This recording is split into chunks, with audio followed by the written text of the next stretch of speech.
üle piiri.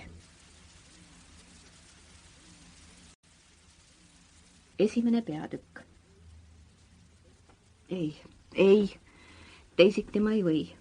Ma pean temale kõik ütlema, sõnas Robert hommikul hilja asemel ärgates ja oma liikmeid sirutades.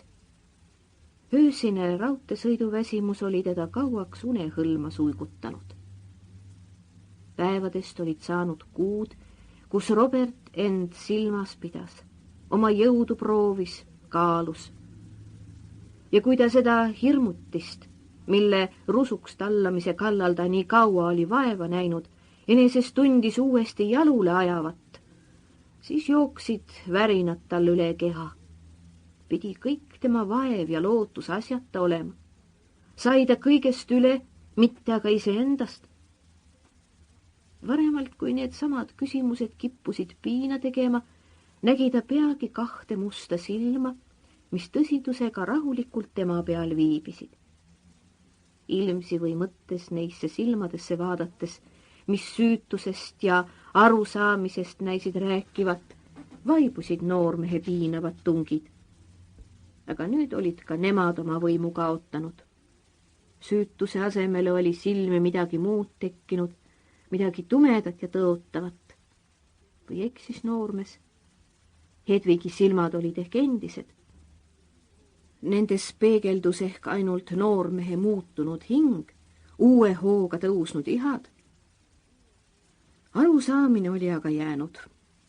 Neiu mõistis ikka veel noormest, luges ta mõtteid sagedasti silmist, vähimast näoilmest ja liigutusest.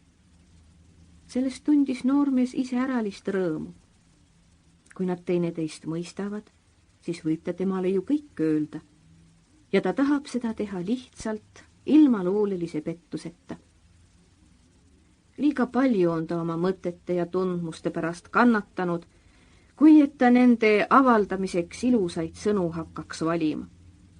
Mis sügavusest tuleb, tuleb lihtsalt, voolab kui allikas kerge vulinaga. Ainult mäeojakesed teevad lärmi ja pilluvad valget vahtu.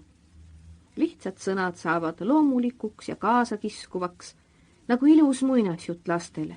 Kuulad ja kõrvad ei väsi, maitsed ja mõnu ei lõppe.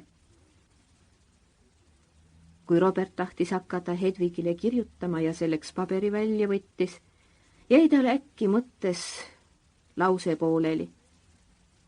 Ta jäi laua ette seisma, nagu poleks asi veel küllalt hästi järele kaalutud. Sample complete. Ready to continue?